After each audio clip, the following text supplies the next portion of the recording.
Like so many other Canadians, Stephanie McClellan felt called to act when she saw the image of 3-year-old Syrian refugee Alan Kurdi's body wash ashore in Turkey in 2015.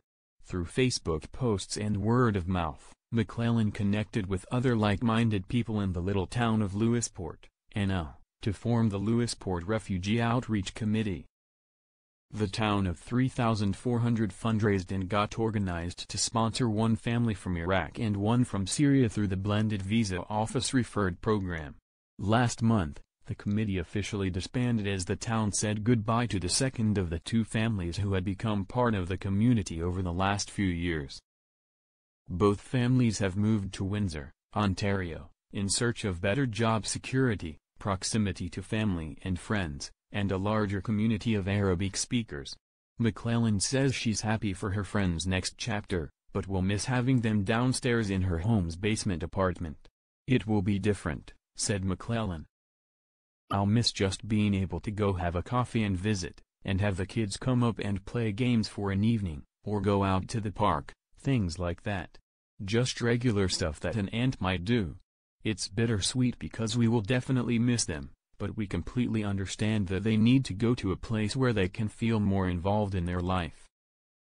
Community efforts in central Newfoundland's small towns had brought several refugees' families to the area since 2015, with the town of Gander bringing in 5 families so far.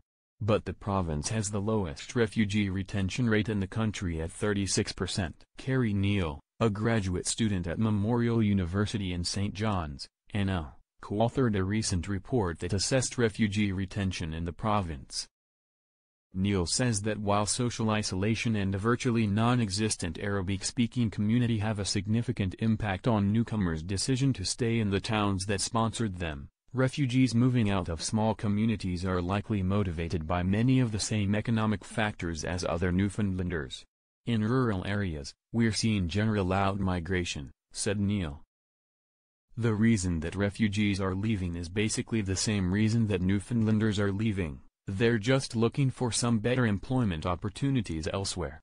That applies to the latest family to leave Lewisport for Ontario. Mohammed Mauflay arrived in Lewisport last March.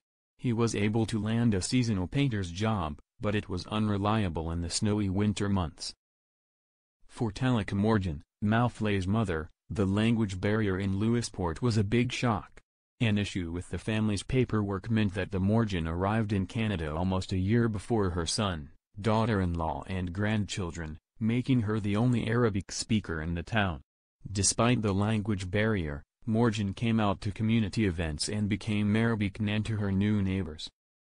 "We did our best with gestures, talking slow, and trying to help teach the basics, using Google Translate as best we could," said McClellan. "There wasn't always great amounts of communication, but we had a lot of fun." Still, McClellan says Morgan was lonely without her family. She recalls when Morgan adopted a kitten as she waited for her family to arrive. She called him Cat, the English name she knew. "She needed something to cuddle and talk to," McClellan recalls. "She convinced us that Cat spoke Arabic, because he understood everything she said." Morgan's months in the community helped the town get closer to the family waiting in a Lebanese refugee camp, meeting them through Skype and phone calls.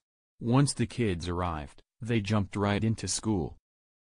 Ryan and Mosa had been in refugee camps since they were young, attending school for the first time in Lewisport. Carolyn Parsons, another committee member who stepped in as an occasional English tutor for the children, says there were some challenges making sure the kids had proper language support in the schools. But she's been impressed by their enthusiasm to catch up to other students. "They were a lot older to be starting school, but they did. They're very bright, and they've come so far," said Parsons. "I think Windsor will be closer to the Canada that they've imagined. Because we're kinda unique and different here, and rural, here in Newfoundland. For them even trying to get the food that they're used to, and I will miss the cooking, that, will be a lot easier in a place like Windsor." Bilal Ibrahim, a Syrian refugee living in the town of Gander, arrived with his family in 2015. He says he's been happy with the friendliness of Canadians and the safe community for his children, but finds the long winter and smaller town a difficult adjustment after a life in cities. Ibrahim isn't sure if he'll stay in Gander, but a move across a large country will be another big adjustment for his family, who have already moved so much. Canada is not only a country, it's almost a continent. It's very huge. So moving from Gander to Toronto, for example, it will be a big challenge, almost as if you are moving to a new country, said Ibrahim. So far, all 5 of the families sponsored by the town of Gander have stayed. The provincial government is working towards providing more support to newcomers in small communities, with the Association for New Canadians opening 4 new satellite resettlement offices in rural areas over the past year. Ken Walsh of the ANC's New Corner Brook office, which offers language training and job search help, says refugee families in rural communities are responding positively to the services. We have one of the slowest growing populations, we have a declining birth rate, we have a rapidly aging population, so in order to kind of meet the demand that our province has, we will have to look to outside sources of people to come here, said Walsh. We do expect to see numbers rise in terms of newcomers in the region and we're going to be here to support them when they do come.